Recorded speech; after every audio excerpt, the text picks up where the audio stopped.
avec toutes ces années qu'on a vécues de manière individuelle, pour nous, est-ce qu'on peut, nous, aujourd'hui, être humains, commencer à avoir une autre perception de l'existence qui soit plus pour nous, mais pour les la vie en tant que telle, les autres en tant que tels? Parce que sans être pessimiste, mais il est clair que si on continue comme ça, nous, on n'existera plus et l'espèce humaine en tant que telle n'existera plus.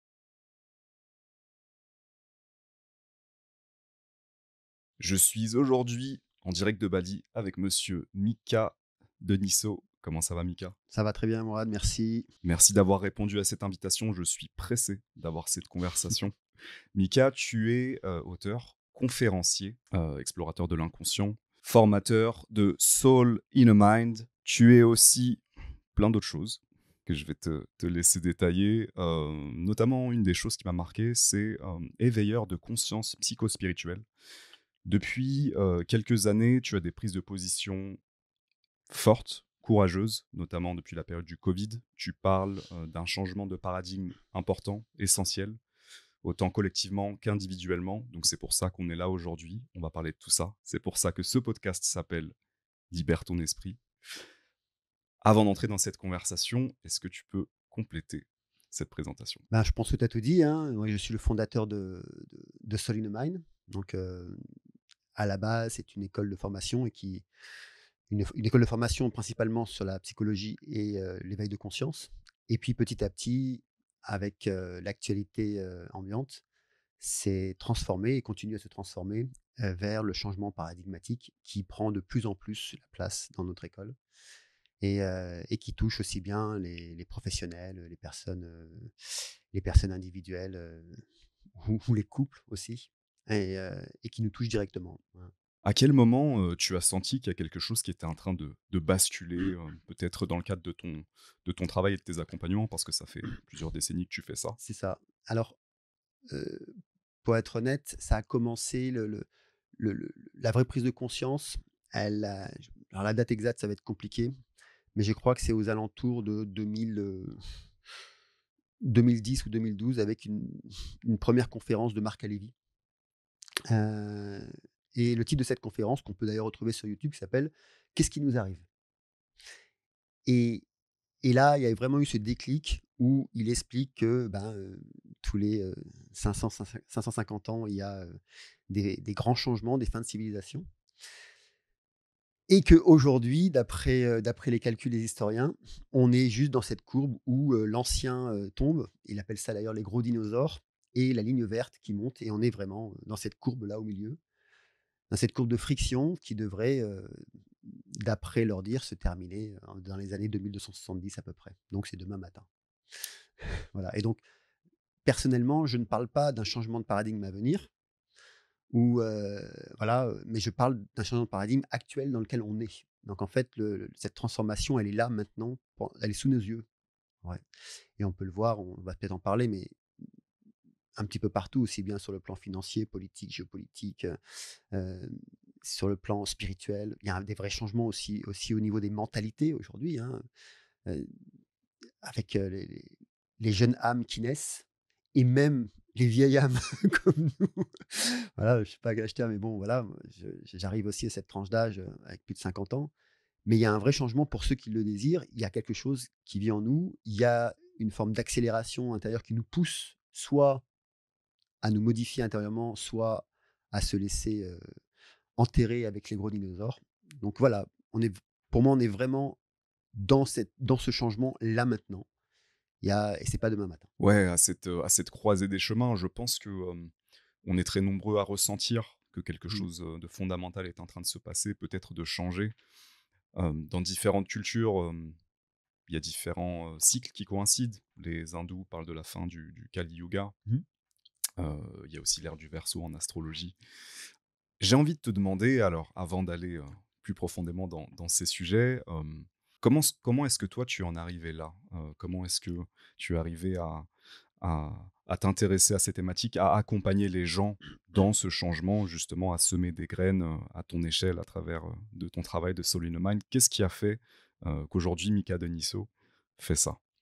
Alors, faut que j'arrive à donner un point dans le temps, parce qu'il y a tellement de points dans le temps dans ma vie qui auraient pu me pousser à arriver où j'en suis. Je pense que si je prends d'un point de vue assez large, J'ai jamais eu d'attache. Déjà, donc il y a pas vraiment eu d'endroit où, pour ça quand je suis arrivé pour la première fois à Bali en 90, j'avais vraiment la sensation de rentrer chez moi. La deuxième fois où ça m'est arrivé, c'est quand j'ai été au Sri Lanka pour une retraite personnelle, où là pareil, j'avais cette sensation-là. Donc c'est les 2 seuls endroits sur terre et j'ai vraiment beaucoup voyagé, où j'ai senti ça. Ensuite, j'ai jamais eu vraiment de famille. Donc je parle de famille, père, mère, vraiment, vie de famille comme on peut avoir, j'ai pas de frère et pas de sœur.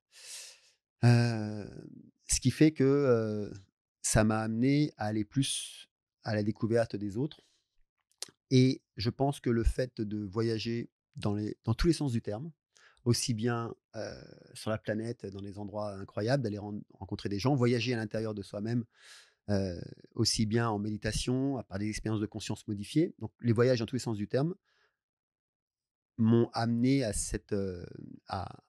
à toujours avoir l'esprit alerte sur le voile de l'illusion qu'on a devant les yeux.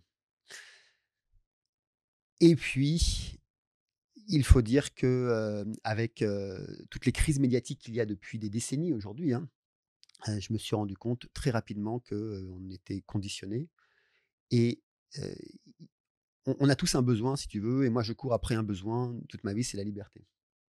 Ce sens de la liberté profond qu'on peut avoir en soi et pourquoi est-ce qu'on va faire les choses? Pour être libre intérieurement. Et ce que je re j'ai donc ce vers quoi j'ai toujours lutté, ce sont les conditionnements, puisque ça va à l'inverse de la liberté. Moi-même, j'ai été conditionné, très jeune, heu, de l'âge de 13 ans à 14 ans, pendant 18 mois et donc j'ai passé ma vie à lutter contre les conditionnements et je pense que c'est ça qui m'amène de fil en aiguille. Heu, j'ai été formateur très tôt et j'ai vu que, naturellement, sans avoir à trop forcer, j'arrivais à m'accorder, avec les personnes avec qui j'étais, à les aider à trouver des solutions parce qu'on ne trouve jamais des solutions pour les autres, hein. Donc à les aider à trouver des solutions, à avoir des prises de conscience, qui puissent se poser les bonnes questions. Parfois intérieurement, hein, extérieurement, on pourrait se dire que oui, avec les questions qu'on pose qui sont tellement parfois puissantes, on fait des vrais changements de vie, donc des divorces, des arrêts et cetera. Mais en même temps, ça fait partie en fait de l'évolution et donc je suis pas, ça me dérange pas plus que ça. Et bien sûr, le plus gros déconditionnement à un moment donné qui nous a, explosé à la figure, heu, c'est bien sûr l'enchaînement avec les États, les systèmes financiers, les systèmes bancaires et le dernier en date que tout le monde connaît, ça a été le covid, où on a bien vu, là, on pouvait plus se cacher, hein, et là, il pouvait plus se cacher que, le conditionnement était à son paroxysme et que, aujourd'hui et demain, il le sera de plus en plus. On le voit avec tout ce qui est en train de se mettre en place. À l'heure où on enregistre ce podcast, par exemple, le passeport vaccinal qui va devenir, très rapidement une dictature, sanitaire et un crédit social, quoi. Ouais. Tu as, utilisé une formule, que j'ai trouvée, importante, c'est celle, du voile de l'illusion Mmh. et ce que j'entends dans ton histoire et dans ta recherche, ça a été justement, très rapidement de percer, ce voile. Effectivement, aujourd'hui, je te rejoins sur cette analyse, je ressens profondément que qu'il y a une illusion qui est en train de se fissurer. Peut-être que le covid a été un tournant. Mais avant ça, je serais curieux de savoir dans ton expérience, puisque tu parlais de méditation, de voyage, de recherche, de cette quête de liberté, qu'est-ce qui t'a, permis, d'ouvrir les yeux à une autre réalité? Donc d'abord, bon, ceux qui me suivent le savent, c'est vrai que à l'âge de 13 ans jusqu'à la enfin, pendant 18 mois, j'étais esclave d'un homme, en fait et donc sur le plan psychologique, sexuel, drogue et cetera et donc naturellement, j'ai appris à mettre mon corps d'un côté, mon esprit de l'autre. Donc là, j'ai vu qu'il y avait 2 visions de vie. Mais ça enfin, ça s'est fait naturellement, hein, c'est pas quelque chose que j'ai créé. Et après pendant des années, j'ai été en j'étais en conflit avec Dieu, mais ouvertement. C'est-à-dire que j'allais dans des canyons, je faisais du canyoning, j'en fais toujours d'ailleurs. J'allais dans des canyons glacés, où il y avait de la glace, donc avec le risque de mourir. Donc j'étais jeune, hein, j'avais 14-15 ans et je criais, je dis: «Maintenant c'est entre toi et moi». Et donc il y avait vraiment ce conflit et je comprenais qu'il y avait quelque chose d'autre que je devais percer. Et donc j'ai toujours été très proche de la mort et ce qui a fait basculer, ça a été, des prises, j'ai pris du LSD pendant pas mal d'années et c'est là où j'ai compris, alors j'ai jamais pris du LSD pour me défoncer ou voilà, ça a toujours été dans une démarche, heu, de recherche de soi, d'observation du réel Et c'est là où j'ai compris qu'il y avait 2 visions du monde. Ça m'a ouvert considérablement l'esprit, heu et j'ai pu voir qu'il y avait un voile d'illusion devant nos yeux. Et avec les années, donc après j'étais en Inde, j'ai rencontré, des Tibétains qui m'ont amené vers ces mêmes visions, sans prendre de LSD, et qui m'ont fait comprendre qu'il y avait un rêve de jour et un rêve de nuit, et que, dans tous les cas de figure, ces 2 rêves, c'est nous qui les créons. Et donc, un petit peu comme dans Matrix où quand tu libères ton esprit, tu vois ce qui est. J'ai pu voir avec les enseignements, par exemple, d'Ajahn Chah, c'est un un maître bouddhiste, thaïlandais. Lui, il parle de ce qui est. Mais ce qui est, c'est pas ce qu'on voit. Il y a ce qui est immuable et qui est forcément souvent d'ailleurs derrière ce que l'on voit en réalité. Et on peut pour le comparer quelque chose de très simple et pour que ça soit, plus compréhensible pour ceux qui nous écoutent, quand on prend par exemple, la crise du covid, il y a ce qu'on nous a montré et il y a ce qui est en train d'éclater d'ailleurs aujourd'hui, avec toutes les actions en justice, toutes les condamnations et cetera. On voit bien qu'il y a 2 choses, il y a ce qu'on nous montre et ce qui est. Et ce qui est, c'est ce qui est derrière le voile qu'on a devant les yeux, quoi. Et qu'on se crée aussi soi-même parce que les dénis que l'on a à ne pas vouloir regarder, ne pas vouloir accepter, ce sont autant de voiles que l'on pose devant ses yeux, quoi. Déjà, merci pour, la confiance, que tu m'accordes en déposant ça ici. Ça me fait penser à, une formule du sage soufi Rumi qui disait, de manière très poétique: «C'est par les blessures que la lumière entre». Mmh mh. Et et je pense que dans l'expérience de beaucoup de gens, justement qui, se sont intéressés très rapidement à ce sens ou à percer cette illusion, il y a une blessure originelle qui nous amène justement à trouver du sens, dans ce qui n'en a pas. Hem et ouais, très intéressant, parce qu'aujourd'hui, tu nous ramènes à ce moment clé, le covid, à partir duquel on a eu l'impression qu'il y a eu une accélération. Il y a eu, ça a été, la consécration, le feu d'artifice peut-être d'une illusion. Hem, Comment est-ce que tu as, analysé cette période, toi, étant ici, donc à Bali, français d'origine, donc avec, j'imagine un œil sur ce qui se passait en France, en Europe, en Occident et en même temps avec, ta perspective, spirituelle, tout le travail que tu as fait et les échos que tu avais, en étant dans cette partie du monde. Pour moi, le covid, c'est pas le début, c'est la fin. En fait, le changement de paradigme ou comme ça a été annoncé par exemple par Klaus Schwab, le grand reset, c'est la fin. En fait, on arrive en fin de parcours et ça date depuis bien longtemps. C'est-à-dire qu'à partir du moment où le monde marchand tel que l'on le connaît, l'État tel qu'on le connaît existe depuis longtemps, hem, il faut savoir qu'on vit dans un système sociétal dans lequel on a été conditionné. C'est-à-dire qu'on nous a appris que la vie, c'est avec une famille. On a un père, une mère et des frères et des sœurs, mais on ne sait pas si c'est une réalité. On nous a appris qu'il fallait qu'on aille à l'école pour apprendre les lois de la société et non pas pour grandir soi-même et découvrir qui l'on est et qu'est-ce que l'on fait ici. On nous a dit que, enfin, on nous a appris que pour soigner, il fallait voir les médecins, l'ordre de la médecine, mais non surtout pas faire confiance à ton corps et à ce que tu as dans ta tête, déjà. Donc, te détacher toi-même de qui tu es. Donc c'est du conditionnement encore. On nous a dit que, pour vivre, il fallait que tu travailles dur pour gagner de l'argent, alors que, l'argent, c'est une équation parmi tant d'autres et qu'on pourrait exister sans, par exemple, dans un autre système, si ça pouvait exister. On nous a dit que, pour aimer, il fallait être en couple, se marier, avoir des enfin, voilà, tout un système a été créé et on a grandi dedans et on nous a pas ouvert les yeux sur d'autres possibilités. Donc, parmi des millions de systèmes sociétals qui existent, on nous en a appris un. Ça va jusque-là? Et aujourd'hui, ce système, il ne tient plus. Parce qu'il tenait à un moment donné, à une époque où on était une petite communauté. Aujourd'hui, on arrive à plus de 8 milliards. Donc avec, un flux d'idées qui est incessant, des rebelles de plus en plus, des personnes qui ouvrent l'esprit et je pense qu'aussi la conscience a évolué. C'est-à-dire qu'entre, dans les années, je sais pas moi, 1600-1700, on avait une conscience, on n'avait pas accès aux informations du monde dont ni à l'autre. Aujourd'hui, c'est plus la même chose. Aujourd'hui qu'on peut savoir ce qui se passe au fin fond de l'Amérique du Sud, alors qu'on habite au fin fond de l'Indonésie et en un claquement de doigts. Et donc notre conscience, quand on parle d'accélération, pour moi, c'est juste qu'on a plus d'informations et donc enfin, pour la première fois, notre conscience s'éveille à elle-même et à ce qui est.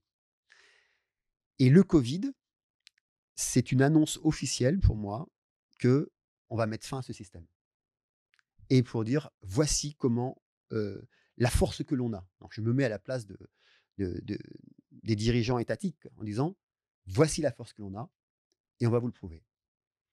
Et il faut se l'avouer que ça a fonctionné. On est d'accord? Il faut s'avouer que tout le monde s'est mis à genoux et a dit: «OK». Donc ils ont posé d'une certaine façon leur pouvoir, là, à un moment donné. C'est-à-dire qu'il y a vraiment cette force qui a été là et qui fonctionne jusqu'à un certain point, mais qui a, atterré les gens, qui les a mis dans un état de sidération. Et donc le Covid pour moi, c'est l'annonce qu'effectivement, et c'est pour ça que l'annonce du grand reset est arrivée en même temps, c'est pour dire: «Écoutez, le monde va changer». Et d'ailleurs, à plusieurs fois, je l'avais, exprimé pendant le Covid en disant que le monde ne sera plus jamais le même à partir de maintenant. Et c'est ce qui se passe. Il y a plusieurs formules de Macron qui étaient très intrigantes, notamment il a dit c'est la fin de l'ère de l'abondance ou la bête de l'événement est Mmh. là, pas mal de choses comme ça. Ce qui s'est passé, c'est que on a agité nos peurs collectives. C'est aussi ça qui a fait en gros, ça a marché aussi bien. Et je suis d'accord avec ton analyse de dire que d'une certaine manière, ça nous a anesthésiés même jusqu'aujourd'hui. Alors, moi, je vois les 2 côtés de la pièce. Je vois le côté où on a été anesthésié. Je vais donner un exemple très concret. Avant le covid, il y avait, les gilets jaunes en France, heu, pour un prix à la pompe, qui est, bien en deçà de ce qu'on a aujourd'hui. Mmh. Après le covid, ça ne se reproduit plus, alors qu'il y a pourtant plein de raisons, qui pourraient, faire que ça devrait se produire.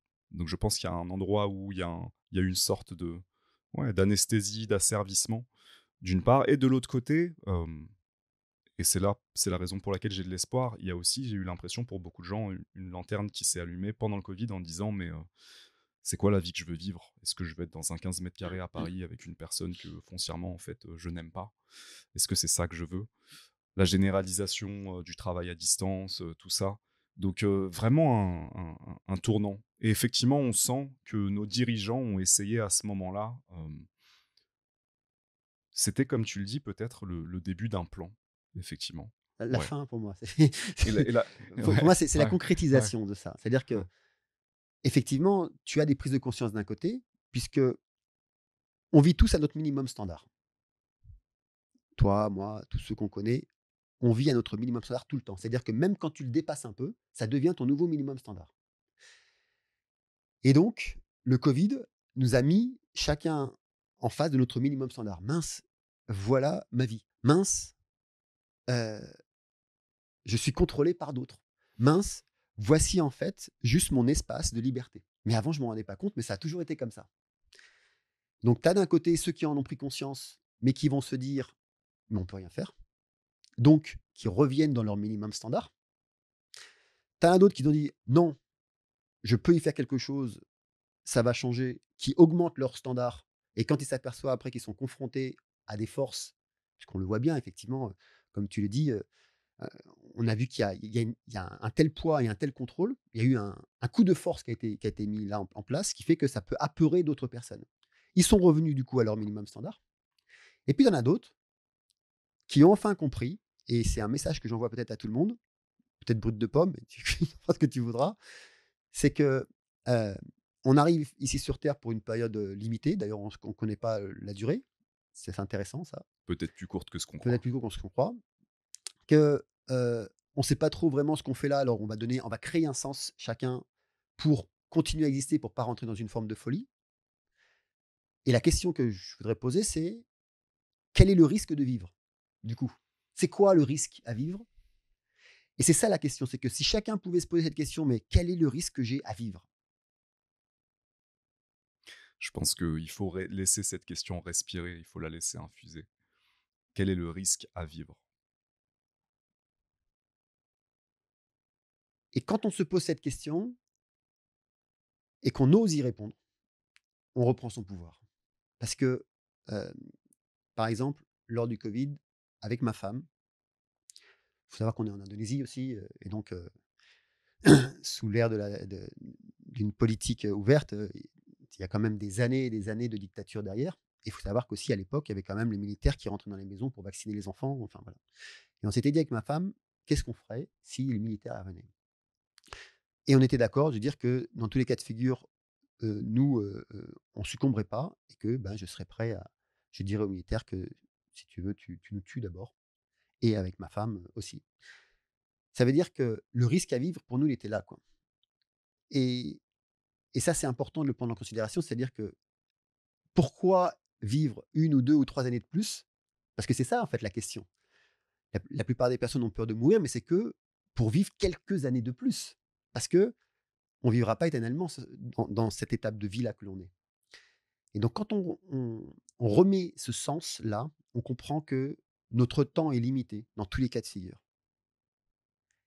Et dans le temps qui nous appartient, qu'est-ce qu'on va en faire?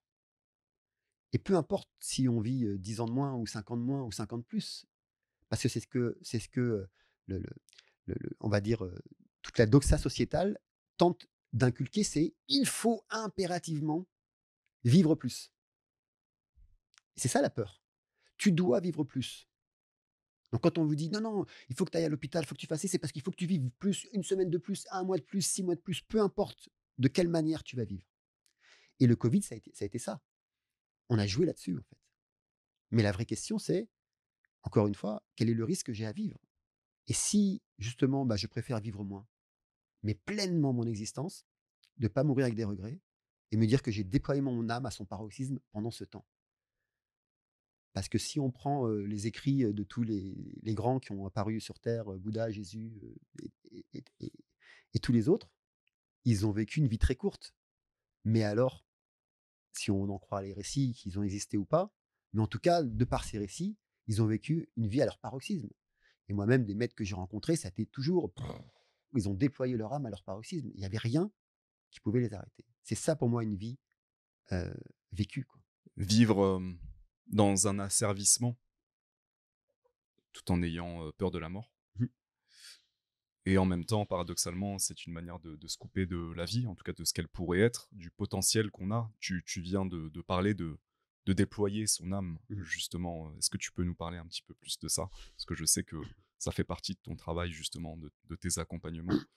Et ça aussi, c'est une formule qui, à titre personnel, me parle beaucoup parce qu'en fait, c'est cette notion, de justement sortir de nos conditionnements en rapport avec la thématique de libérer notre esprit, de libérer notre potentiel, de libérer, ce que notre vie pourrait réellement être et comment elle pourrait contribuer aux autres, justement, quand on se permet de traverser, toutes ces peurs et tous ces conditionnements. Déployer son âme, alors je pars d'un principe où, heu, OK, on a un corps, on est là, mais que si je posais tous mes organes sur une table, il y a rien qui se passerait. Donc on aurait, un cœur, on aurait un morceau de chair, on aurait ce que tu veux là. Et il y a une instance en nous qui vit, qui contrôle, qui commande la totalité de nos cellules, de nos neurones, de nos connexions, alors qu'on n'a rien à faire. On va dire donc, parce que je tiens à définir quand même l'âme avant de le enfin, en tout cas, le concept que j'y donne derrière pour pas que ça parte dans tous les sens. Et donc pour moi, là, l'âme, c'est ce souffle de vie que l'on a en nous. Cette énergie particulière que l'on a en nous, qui soit peut nous appartenir, de manière individuelle ou alors, en fait, peut-être que notre âme est aussi collective et qu'on puisse, se connecter avec d'autres et qu'elles s'enrichissent mutuellement, peu importe, en fait. Mais il n'empêche que et on peut le ressentir, alors je vais donner un exemple très simple. Lorsque l'on se met en colère, on enferme notre âme, qui ne peut plus s'exprimer, puisqu'elle est prise par une autre instance qui est la colère ou un égrégore de la colère, qui prend le dessus. Et d'ailleurs, c'est ce qu'on dit. Je ne sais pas pourquoi j'ai dit ça. C'était pas moi. On a tous vécu ça, hein, à un moment donné. Et donc là, notre âme ne s'est pas déployée. Elle a été asphyxiée, anéantie. Elle a été enterrée. Quand on a peur, très peur, et qu'on n'ose pas faire quelque chose, et qu'après, on dit mais pourquoi j'ai pas fait? Qu'est-ce qui a fait que pourtant j'aurais pu le faire, j'aurais pu le dire. Là encore, notre âme ne s'est pas déployée. Il y a une autre instance, donc un autre égrégore, qui a pris le dessus, qui veut vivre et qui a empêché à notre âme de se déployer. Lorsque par contre, on se pose les bonnes questions, comme tout à l'heure, s'autoriser à vivre, ou alors, comme j'aime le dire, que les peurs, les doutes ne sont pas des options pour moi. Ça ne veut pas dire que j'ai pas peur, ça ne veut pas dire que j'ai pas de doute, parce que ça serait très prétentieux et ça serait faux surtout. Je vis comme chacun de la peur, je vis comme chacun des doutes. Seulement, la première question quand j'ai une peur, c'est pourquoi est-ce que j'ai peur maintenant? Après tout, pourquoi maintenant et pourquoi pas il y a une minute? Qu'est-ce qui fait que maintenant j'ai peur? Et la deuxième question que je me pose juste derrière toujours, c'est est-ce que cette peur me sert ou me dessert? Est-ce que ce doute me sert ou me dessert? Et dans les 99% des cas, ça me dessert. Et quand j'arrive à répondre à ça, c'est là où je déploie mon âme. Et je me dis, mais bah oui, ça te dessert. T'as rien à perdre, sauf de ne pas vivre. Peut-être que c'est ça, au final, le plus grand risque de tous, de ne pas vivre une vie de regret, de se retrouver sur son, sur son lit de mort en se disant qu'au final, on aurait pu faire autre chose. Bah, tu sais, dire, moi, dans le tout début, j'ai commencé mon activité en accompagnement des personnes en fin de vie. Enfin, j'accompagnais des personnes en fin de vie et sans exception, toutes les personnes que j'ai accompagnées étaient, en phase terminale et elles vivaient tous avec des regrets.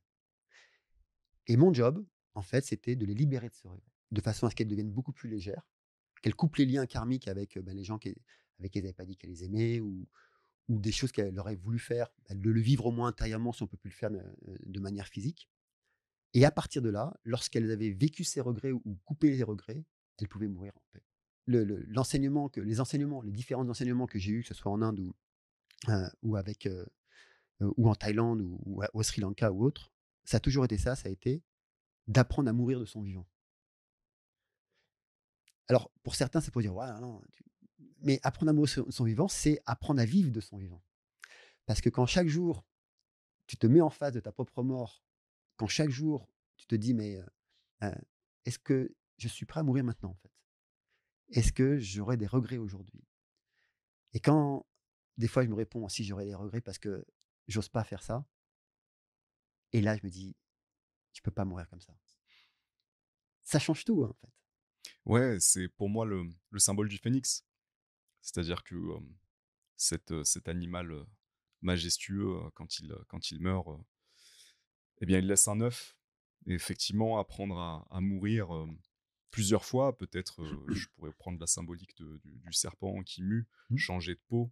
Au final, on vit tous des transformations, des métamorphoses, et peut-être que c'est contre nature de résister à ces changements qui arrivent de toute manière.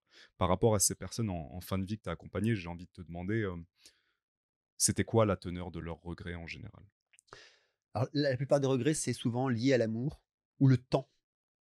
Le regret principal, c'est: «J'ai pas pris le temps de vivre». C'est le premier regret. Ensuite, c'est, je regrette de ne pas avoir dit ce que j'avais à dire à quelqu'un que j'aimais alors qu'il est parti ou que moi je vais partir. Et puis après, ça a été les projets.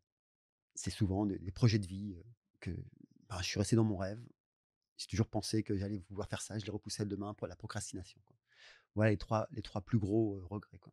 Mais le premier vraiment, c'est de ne pas avoir pris le temps de vivre. Je trouve que, je trouve que la tournure de la conversation, elle est intéressante parce qu'en partant de d'une analyse macro Oui. civilisationnelle, tu vois, tu nous ramènes à l'individuel, et à cette peur individuelle. Parce qu'il y a la peur collective qu'on nous agite, pardon, pour nous contrôler, pour mieux nous contrôler, et le Covid qui est justement la fin de quelque chose.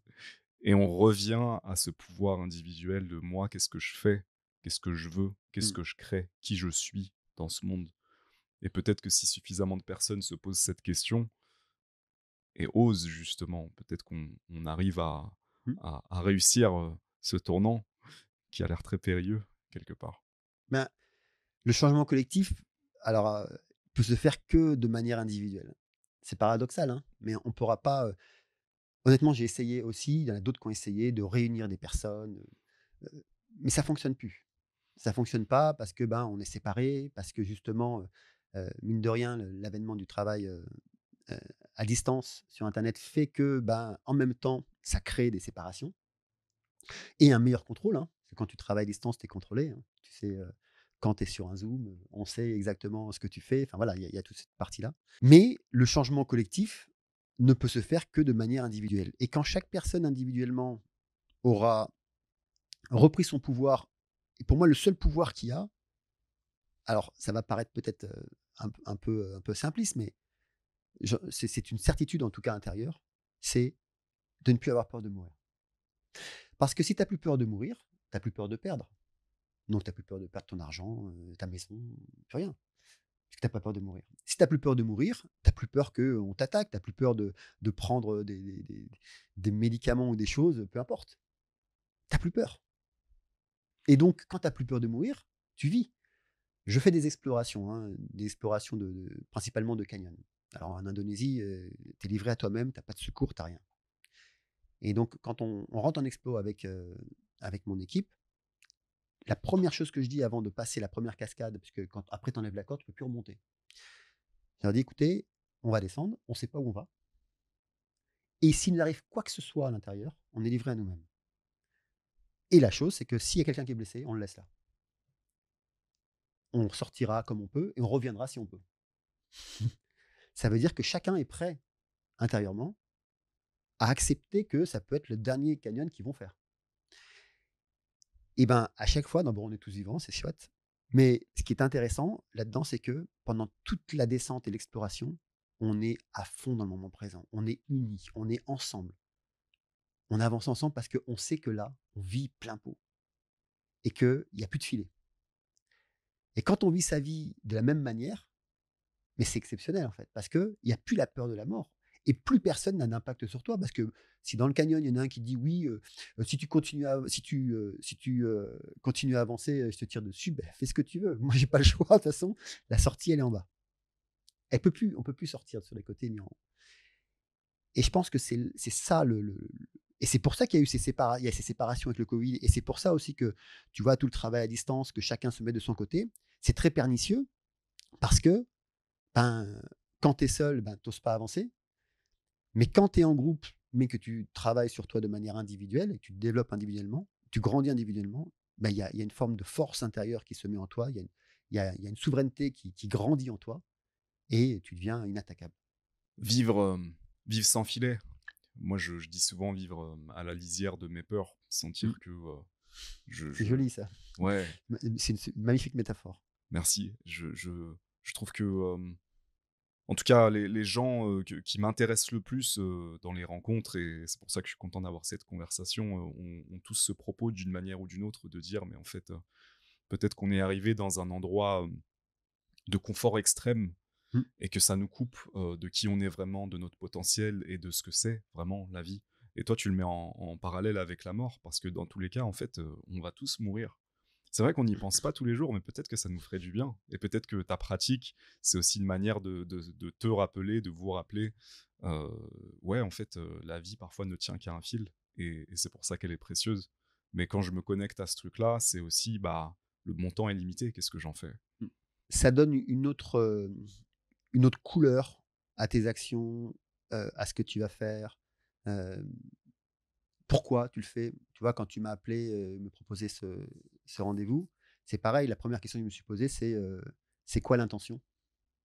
Et donc j'ai été regarder ce que tu faisais, tu vois? Et j'ai vu que tu avais cette intention en fait, au-delà des rencontres et tout ce que tu fais, il y a une intention d'éveil, de prise de conscience. Et donc chacun fait sa prise de conscience par rapport aux interviews que tu fais, quoi. Et pour moi ça a du sens.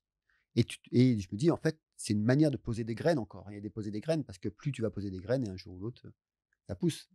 C'est comme ça, peut-être que nous on le verra pas et c'est OK quoi, après tout.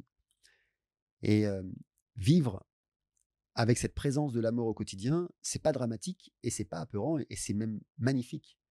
Pour moi, c'est un style de vie. Et d'ailleurs, c'est pour ça que les sports que je fais, c'est du kite, c'est du surf, c'est du canyoning, de l'escalade, des sports qui sont, plus ou moins extrêmes, qui t'amènent toujours en face de toi, à te dépasser encore et encore, en te disant que, ben, tu peux à un moment donné avoir un problème. Quand tu fais du surf avec des petites vaguelettes, ça va, mais quand tu commences aller dans des endroits qui sont un peu plus délicates ou de faire du kayak avec du gros vent ou des canyons sans filet, tu es confronté à ça, quoi.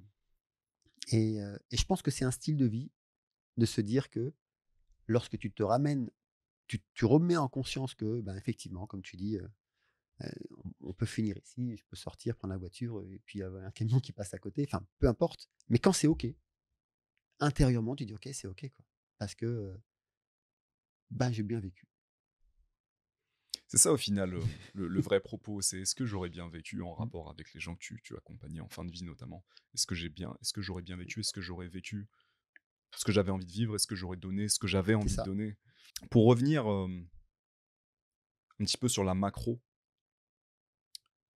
comment est-ce que tu vois, ce changement de paradigme, se dérouler dans les mois et les années qui viennent? Parce que, j'ai vu, que tu en parlais avec différents, prismes Mmh. et des prismes, sur lesquels je me retrouve vraiment. Donc il y a le prisme économique et financier, politique, civilisationnel, spirituel. Qu'est-ce que tu vois, se jouer, dans cette période? Alors c'est double, hein. C'est que d'un côté, il y a, alors tu parlais tout à l'heure du Kali Yuga, donc de l'incarnation des âmes. C'est cette fenêtre pour les hindous, il y a une fenêtre où, heu, il y a une fin d'un cycle et donc un renouveau possible. Après le Kali Yuga, c'est le renouveau et donc il y a une multitude d'âmes qui s'incarnent, c'est pour ça qu'on devient de plus en plus nombreux, qui s'incarnent pour avoir, cette opportunité de passer dans ce renouveau. Seulement, lorsque l'on est incarné là, on est pris par, les choses de la vie, les plaisirs du quotidien, le plaisir du sens, enfin tout ce que tout le monde connaît, quoi, hein. On oublie. On oublie très vite, hein. Et ça demande un effort, c'est un sacré effort quand même à vouloir changer, à vouloir rester dans intègre, tu vois, à ce que l'on est. Et donc d'un côté, il y a un vrai éveil de conscience qui est en train se mettre en place, donc un nouveau paradigme plus humain, plus ouvert, plus profond, plus spirituel qui est là, qui est très faible. Voilà, c'est pas du pessimisme, hein, pour moi, c'est du réalisme qui est très, très faible. Et de l'autre côté, il y a aussi de l'autre côté les systèmes qui sont en place, qui ont compris que c'est terminé.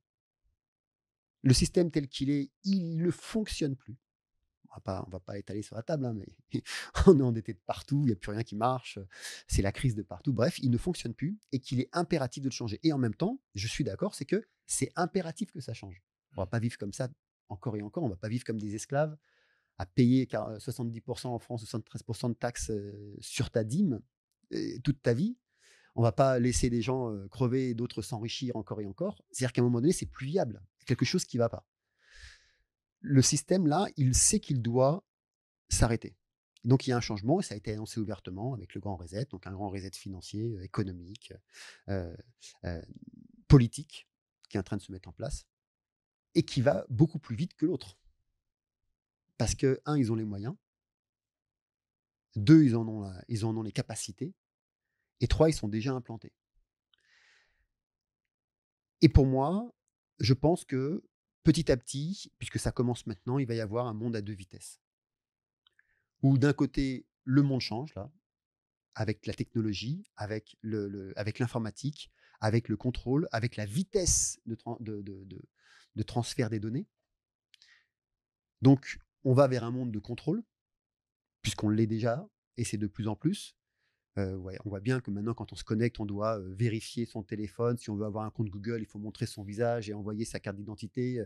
Sur des comptes Facebook professionnels, il faut montrer, enfin, il y a tout un système de contrôle qui est en train de se mettre en place devant nos yeux. Donc je vous invite quand même à le regarder et à ne pas rentrer dans le déni avec ça. C'est pas demain, c'est maintenant et il va prendre place et il va être là. Et il y a on va dire un autre paradigme où il y a des gens qui se battent, peut-être comme toi, comme moi, comme d'autres qui sont là. Je pense qu'on est quand même quelques millions qui se battent pour que, non pas pour se battre contre ce système qui est là, on va pas se battre contre, mais pour se dire: «OK, est-ce qu'on peut vivre autrement? Créer le nouveau. Est-ce qu'on peut créer le nouveau?» Et faut juste se rappeler que si l'autre paradigme existe aujourd'hui, c'est parce qu'on a donné notre accord. Et que si le nouveau paradigme qui arrive existe, c'est qu'on a aussi donné notre accord. Et donc c'est pas pour culpabiliser les personnes qui nous écoutent, mais c'est juste pour être OK avec ça. Si le passeport vaccinal qui est en train de se mettre en place existe, c'est parce que on aura donné notre accord. Parce que les gens ont dit oui. Mais si tout le monde le prend et le met à la poubelle, il ne fonctionnera pas. Comme, je sais pas moi, des téléphones qui sont sortis de chez, de plusieurs marques et qui n'ont jamais vu le jour. Parce que les consommateurs l'ont refusé. Il ne faut pas oublier qu'on en parlait tout à l'heure, que les États sont des sociétés. Hein. Il y en a qui ne le savent pas, mais allez voir, ils ont tous un numéro de registre du commerce. Donc c'est une entreprise. Les consommateurs, c'est nous. Donc chaque service qu'ils mettent en avant, comme payer des taxes, comme aller à l'école, c'est un service, en vrai, hein, que l'on paye. Et donc chaque service qui est mis en avant, on a le droit de l'accepter ou pas. Et que si personne ne mettait les enfants à l'école n'existerait plus telle qu'elle est là. Si personne n'utilisait les banques n'existeraient plus. Et tout part de là, en fait. Tout part de si les systèmes existent, si le nouveau paradigme, quel qu'il soit, naît, c'est parce qu'on l'aura décidé. Et comme on est dans un monde où c'est toujours le nombre qui prime, il y a de fortes chances que le grand reset passe avant l'évolution, enfin le paradigme beaucoup plus humain. Il y a de fortes chances qu'il passe avant. Ça ne veut pas dire que l'autre n'existera pas. Il y a de fortes chances que ce soit celui-ci qui passe pour que ensuite, alors ça c'est mon point de vue personnel, c'est mon délirium, pour que ensuite il y ait une telle prise de conscience de voir à quel point on est dans un monde de contrôle et d'asservissement que là, il puisse y avoir en fait, comme Arjuna sur le champ de bataille dans la Bhagavad Gita, le vrai combat. euh, J'appelle ça l'harmonie par le conflit. C'est compliqué. C'est très difficile parce que je vais prendre un prisme français. Bon, ma perspective en France, c'est que on a un pays qui est pris en otage par une oligarchie Ouais. qui fait ce qu'elle veut. Certains parlent d'une oligarchie mondialiste, donc il y aurait un. Tu parlais du grand reset, donc ça s'inscrit là-dedans dans le cadre d'une refonte du système économique et financier avec l'imposition d'une stratégie de contrôle à différents niveaux, le passeport vaccinal en faisant partie, et il y aurait d'autres choses. L'argent numérique. La monnaie numérique, encore une autre manière de contrôler euh, la liberté des gens ou de censurer ou d'attaquer des opposants au système. Voilà. Donc je pense que pour beaucoup de gens, il y a il y a cette conscience de ça et en même temps cette idée de dire mais qu'est-ce qu'on y peut au final. On vote, ça change rien. Euh, Tu vois, c'est comme ce coup d'État constant qui nous pend au nez. Et enfin, ce coup d'État, je parle de la dictature de ceux qui nous dirigent. Hein. On voit vraiment que, en tout cas avec un peu de recul, que ce système, il est super résilient malgré tout. Même si il arrive au bout de quelque chose, il y a quand même des gens qui ont la main mise sur le système, tu vois. Donc c'est ça l'objection que j'aurais à cet endroit-là, c'est de dire, mais qu'est-ce qu'on fait alors parce que j'ai envie de regarder toute cette machine et de dire mais nous on est trop petits pour faire face à ça. On en revient toujours au même point. C'est qu'est-ce qu'on fait. Mais avant de faire, qu'est-ce qu'on fait? Parce qu'il y a l'attente. Qu'est-ce qu'on fait? On attend que quelqu'un fasse quelque chose. Juste avant le Covid, donc le Covid, c'était en 2020. Mm. En 2018, je lance un mouvement qui s'appelle The Brief. Donc je lance une vidéo à Macron qui a été supprimée à l'issue de cette. Donc j'ai envoyé, en plus, pas seulement en vidéo, mais que j'ai envoyé à l'Élysée avec. J'aurais pas dû le faire d'ailleurs, mais avec USB, enfin pour pouvoir lire. Et je sais qu'elle a été lue puisque la réponse qui m'a été envoyée, qui a été une réponse classique, mais donnait des indications de ce qu'il y avait dans la vidéo. Donc elle a forcément passé dans quelqu'un. 2 semaines après, j'ai eu mes sites qui ont été hackés, effacés d'internet et autres. Et dans cette vidéo, en même temps, je proposais, je demandais aux gens euh, de rejoindre un mouvement qui s'appelle The Brief, la respiration. Et le concept, c'était ici en Indonésie, il y a une journée qui s'appelle le Nyepi, où tout est arrêté. Mais tout. Le système complet est arrêté.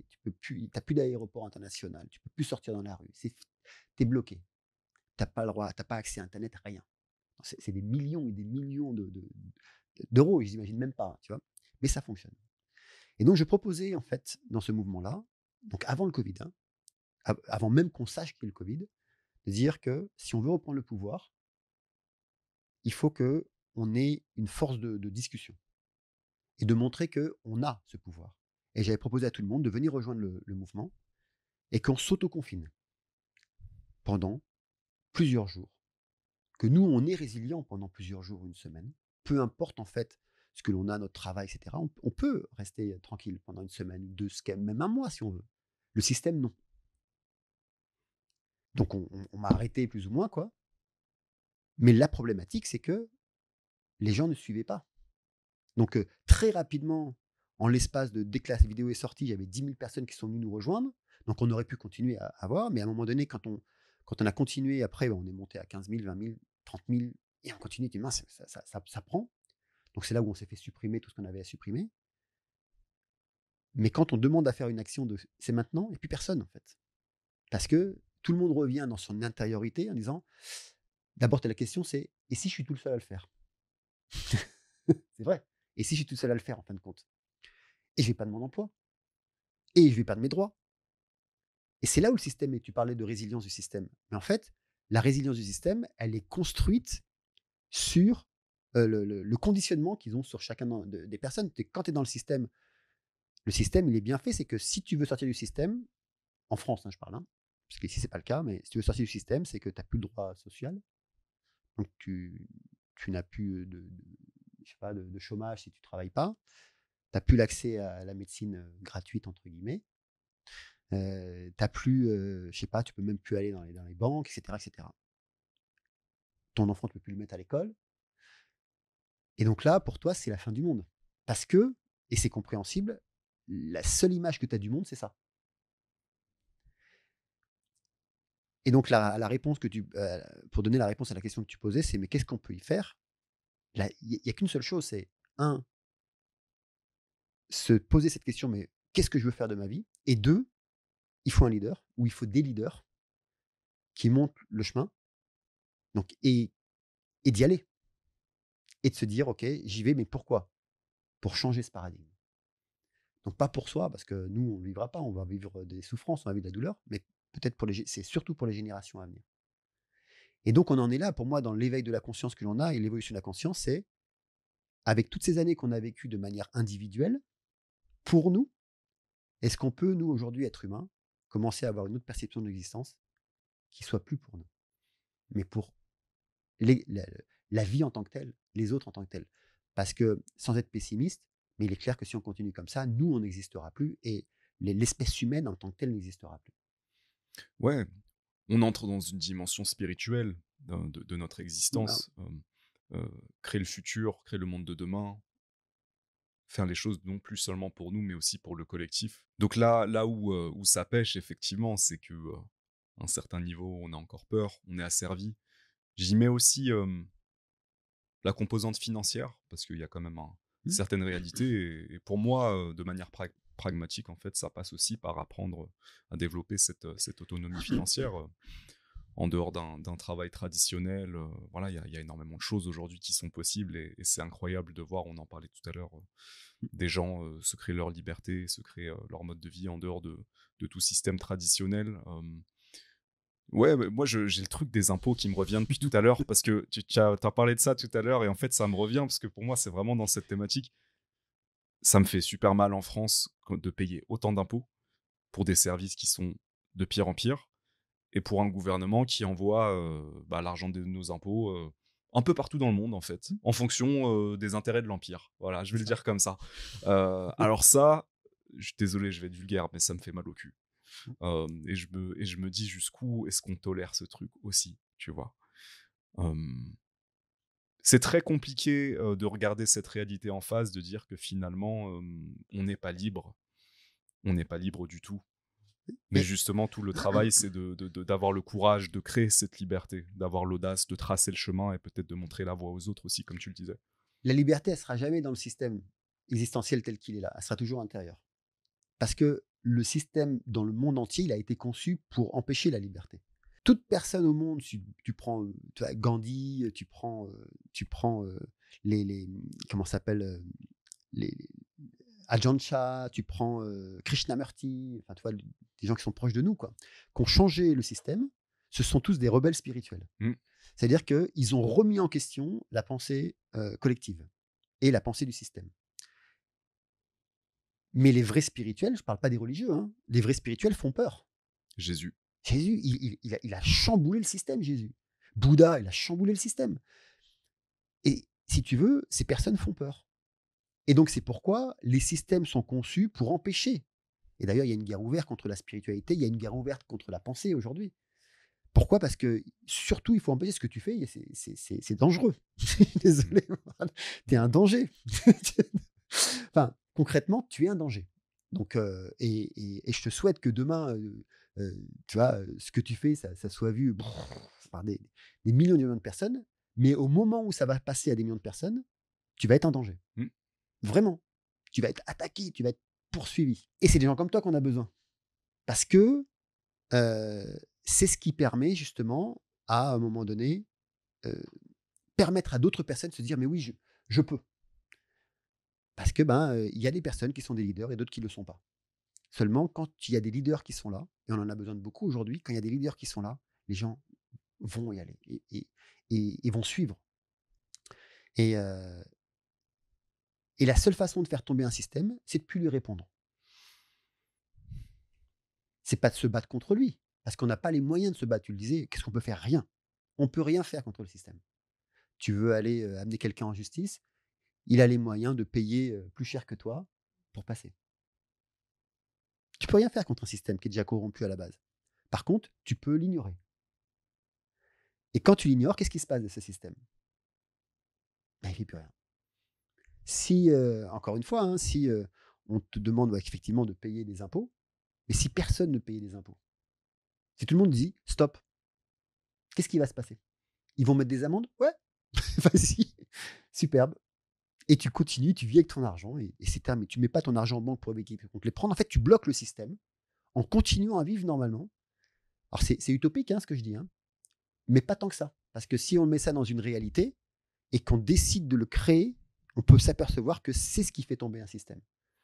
L'exercice de pensée est intéressant parce que ce que tu dis, c'est qu'en arrêtant d'alimenter ce système ne peut pas exister, en fait. Il ne peut pas exister sans notre consentement à tous et sans le fait, d'y participer. Mais cette lutte, pour moi, va vraiment être féroce Oui, entre, ce système qui veut garder le contrôle et ce nouveau monde qui tente d'émerger. quand tu regardes l'histoire du monde depuis sa création, il y a aucun changement qui s'est fait dans la douceur. Et ouais, Le dinosaure, ouais. et l'explosion des dinosaures, les civilisations, Mmh. à chaque fois, il y a eu vraiment il y a eu un combat qui a été, il y a eu, des attaques frontales. Je vais revenir quand même sur tu parlais des taxes et cetera. Oui, Ouais, voilà, je me ouais. souviens de ce que je voulais dire. Je voulais dire, c'est un truc que j'ai entendu récemment qui m'a fait tilter. On paie des impôts dans un pays qui imprime de l'argent. C'est pas paradoxal ça quand même? Ils sont capables d'imprimer autant d'argent qu'ils veulent et pourtant on doit quand même payer des impôts. Pourquoi? Pourquoi? Lis, La Voix des Soulminders, un livre que j'ai écrit, et j'en parle dedans, justement. Le maître Adjana qui dit: «Mais pourquoi est-ce que justement, heu, vous donnez de la valeur à quelque chose qui n'en a pas, qui a été créé, qui est une illusion», en parlant de l'argent. Et tu vois, par exemple, les impôts, nous, à Seuil-Neumann, on a pris le parti de travailler uniquement avec des freelances, pour donner aussi cette opportunité à ces personnes de devenir libres financièrement. Heu, mais aujourd'hui, je le dis aussi aux personnes que j'accompagne, il y a énormément de pays où on peut se déplacer, surtout quand on est freelance, où on peut avoir sa société n'importe où dans le monde, sans payer d'impôts, ou très peu, ou juste le nécessaire pour pouvoir être bien. Et d'ailleurs, Macron aujourd'hui fait la guerre, fait va rechercher, va taper dans les pays asiatiques pour demander aux pays de déclarer ceux qui travaillent à distance pour qu'ils puissent payer d'impôts là-bas. Bon, il y a des pays qui ont refusé, hein, voilà, comme Singapour, l'Indonésie, la Thaïlande, elle a refusé. C'est non, non, non, on n'a pas à vous suivre en fait. C'est votre problème. Nous, la Thaïlande, ils acceptent des nomades, des digital nomades, sans avoir à payer de taxes et autre chose, quoi. Et c'est tant mieux, parce que c'est le monde de demain. Et je pense qu'aujourd'hui, chacun devrait l'entendre, c'est que c'est pas parce qu'on est né dans un pays qu'on doit être ce pays et qu'on doit travailler dans ce pays ou pour ce pays. Le patriotisme, Il y en a qui ont pas aimé, je suis désolé, mais c'est plus de notre époque, en fait. On n'est plus on n'est plus à protéger un pays, alors qu'on sait que maintenant, un pays, c'est une société qui est gérée par d'autres personnes. Enfin voilà, il y a une logique qui a été inculquée à un moment donné où on a envoyé les gens à la guerre en disant oui, c'est pour ton pays, mais aujourd'hui, notre pays, on voit bien comment sont dirigés le pays. Ils sont pas faits pour aider les peuples ou les citoyens à s'élever, à grandir, à s'aimer, à s'entraider, à faire perdurer l'existence. Aujourd'hui, les États, ils sont faits pour garder le contrôle, garder le pouvoir et puis faire taire le plus possible les gens pour que ça se passe bien. Ouais, ouais, c'est ça. Les intérêts d'une minorité. Mmh. J'ai toujours cette, cette, ce débat intérieur concernant ces sujets, notamment d'expatriation. Je sais que beaucoup de gens y pensent. C'est toujours difficile pour moi parce qu'il y a une partie de moi où je me dis, on a aussi besoin de gens qui restent pour créer le changement là, à cet endroit-là. Je parle de l'endroit où la personne, où les gens qui nous écoutent vivent, tu vois. Peut-être qu'il y a de l'insatisfaction pour moi personnellement à être en France et à alimenter un système et la direction d'un pays qui ne me correspond pas, honnêtement. Qui ne me correspond pas. Et en même temps, il y a une partie de moi qui me dit, ouais, mais en étant là, je peux peut-être participer humblement à faire changer les choses. Donc c'est toujours, pour moi, c'est une décision, c'est un sujet sensible, c'est un questionnement, tu vois. Mais c'est un sujet qui m'occupe directement parce que je me dis, aujourd'hui, peut-être qu'il y a un moment où je déciderai de partir parce que peut-être que, et je pense que ça va empirer, en tout cas en France, vu la direction que prennent les choses actuellement. Et donc, il y a une partie de moi où je me dis peut-être qu'à un moment, je devrais prendre cette décision. Parce qu'en âme et conscience, il y a des choses que je ne pourrais plus accepter. Et pour moi, ça revient à ce que tu disais avant, et c'est un choix individuel pour chacun. C'est est-ce que je suis en accord avec ce que j'alimente et le système auquel je participe ou pas. Tu sais, Einstein, pour pouvoir aider son peuple, il est parti d'Allemagne pendant la guerre et il a été en États-Unis. Le Dalai Lama, il est parti du Tibet pour soutenir son peuple. Et je pense qu'il n'y a pas besoin de vivre dans le pays. Au contraire, c'est qu'il y a toujours une belle image d'un instrument qu'on a donné, c'est que quand il y a une guerre, il ne faut pas être dans la vallée. Parce que tu ne vois pas ce qui se passe. Il faut être au-dessus de la vallée et observer, avoir une vision beaucoup plus élargie. Et quand tu veux, moi par exemple, c'est clair que les personnes que j'accompagne sont à 100% dans la francophonie. Et pourtant, je ne suis pas dans la francophonie. Et je pense que c'est aussi ce qui peut donner une force, c'est parce que ça te permet d'avoir une vision beaucoup plus large que quand tu es dans le champ de bataille. Quand tu es champ de bataille, la chose que tu vois, c'est ton adversaire à gauche, enfin devant, à gauche et à droite. Derrière, tu ne le vois même pas. Quand tu es en haut de la vallée, tu vois tous les adversaires, tu vois les stratégies des deux camps. Et je pense que peut-être que ça peut, en tout cas pour toi, répondre à ta question en me disant bah, si je veux aider les gens dans mon pays, il faut que je reste dans mon pays. Ouais, je pense pas. Je pense pas que ça soit vraiment. Il y a d'autres manières de le faire, quoi. Mhm. Et en plus, et en plus, alors là, je parlerai aux entrepreneurs, mais quand on délocalise son entreprise, on a plus de moyens. Hein. Donc, on a plus de moyens d'aider, on a plus de moyens de contribuer. Parce qu'entre payer 73% et puis payer 10% de taxes, il y a une différence quand même. Ouais, et puis là, ils sont en train de parler d'un impôt sur la nationalité, tout ça. Enfin, Ah oui, non, ça mais va très très ça loin. va très très loin et ça ira beaucoup plus loin. Ouais, Parce que moins tu donnes les possibilités aux personnes d'avoir une liberté financière, plus tu as du contrôle sur eux. tout à fait. Puisque la chose la plus importante. Ici, par exemple, en Indonésie, lors du Covid, ok, la première fois, il y a eu le confinement. Tout le monde prit de peur, hein, comme on disait. Deuxième fois, ils ont refusé. Pourquoi? La première chose que les locaux ont dit, c'est ok, mais on mange comment? Parce qu'ici, il y a pas les aides de l'État, qui, soit dit en passant, n'étaient pas faits pour aider les gens, mais justement pour vous dire, ok, taisez-vous, on vous donne de l'argent, ça va bien. Donc, il n'y a pas les aides de l'État, il n'y a pas les pensions alimentaires, il y a pas le chômage, il n'y a rien. C'est où tu manges, où tu crèves. Et donc là, à un moment donné, bah, quitte à crever d'un Covid ou quitte à crever de faim, je m'en fous en fait. Et c'est ce qui s'est passé, c'est que bah, à un moment donné, en Indonésie, ils ont refusé le deuxième confinement parce que ben, la question c'est mais on va manger comment? Et donc une personne qui a faim, on la retient pas. C'est ça qui est important, c'est qu'une personne qui a faim, elle reprend le contrôle de sa vie. Et dans certains pays, ils ont compris ça. Donc on achète le contrôle de la vie des autres en disant: «Tiens, je te donne de l'argent, comme ça tu peux manger, tu te tais et tout va bien». Ouais, ouais, ouais, le constat, est accablant. Le constat est accablant, c'est difficile, à avaler et pourtant je pense que c'est vrai. Ouais.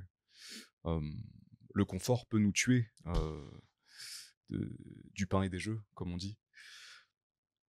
J'ai envie de te poser, la question sur les maîtres que tu as rencontrés et l'influence qu'ils ont pu avoir, sur ton chemin. Tu en as mentionné plusieurs, Mmh. des rencontres que tu as fait, dans tes voyages. Tu as aussi mentionné, des grands maîtres spirituels, comme Krishnamurti. J'aimerais, en savoir un peu plus sur, hem, cette recherche, spirituelle et ces rencontres. Je pense qu'à la base, c'est que comme j'ai pas vécu avec mon père, j'ai dû aller à la recherche de l'image masculine, tu sais, que tu vas idéaliser et cetera. À la base, je pense que c'est parti de là. Et puis, j'ai fait des rencontres, alors je dis maîtres, mais c'est pas forcément des maîtres. Il y a eu des maîtres, des personnes hyper intéressantes avec des ouvertures d'esprit, des personnes qui m'ont guidé sur le chemin. Je pense à, par exemple, même en France, qui existe encore, Haruna Le Goguec et Haruna et Jean-Pierre Le Goguec, qui m'ont vraiment ouvert l'esprit. Hem, des rencontres de livres, là, par contre, puisqu'ils n'existaient pas, comme pour moi, un des maîtres, par excellence, c'est, Carl Gustav Jung, Je suis grand fan, qui est voilà, très fan de lui. c'est, Ouais. heu, sans équivoque, l'être, en tout cas pour moi aujourd'hui, qui a été le plus loin dans hem, la découverte de l'inconscient et je ne cesse encore aujourd'hui d'apprendre, et d'expérimenter et avec toute la lignée qui va derrière, hein, Stanislas Grof, Abraham Maslow, enfin tout ce qui va et cetera. Les expériences de conscience modifiée qu'on suivi, suite à ça et puis plus, en Asie, avec, Ajahn Chah ou la communauté d'Ajahn Chah, différents guides spirituels ou le moine Samaïta, voilà, au Sri Lanka et puis ici aussi à Bali, puisqu'il y en a, hein.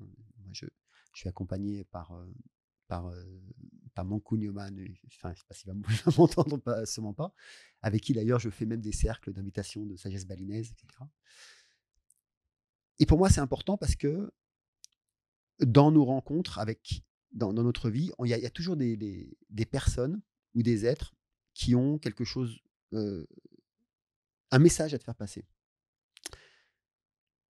Et la recherche en fait de ces êtres-là, ça a toujours été ça, ça a été: qu'est-ce qui a fait que ces personnes, quelle est la force en fait qu'il y avait en eux pour pouvoir dire et faire ce qu'ils ont dit et ce qu'ils ont fait? Et je puise en fait mon énergie de ces personnes. C'est-à-dire que, par exemple, on prend pendant la période Covid où il fallait, enfin à un moment donné, j'ai vraiment pris position avec toutes les attaques que j'ai eues et cetera, mais j'ai vraiment fait cette prise de position. Et souvent, avant de démarrer, mes vidéos ou mes lives que je faisais, je me connectais intérieurement, je dis: «OK, si j'étais, je sais pas, Krishnamurti, quelle énergie j'aurais là maintenant?» Tu vois? Et donc je me connectais à ça et là, parce que si je restais sur ma prise de position de Mika Deniso, je pouvais après aussi avoir peur. Surtout à l'époque, j'étais pas encore indonésien. Là maintenant, je suis plus français du tout, j'ai révoqué ma nationalité. C'est terminé et à l'époque, j'aurais pu faire comme la plupart des Français ici. D'ailleurs, je me suis fait un peu rejeter de la communauté française à cause de ça. D'avoir peur de te faire expatrier parce que tu disais des choses contre l'État, quoi. C'est ça. Et donc, ici, tu as plus de quitas, tu rentres chez toi et exporté.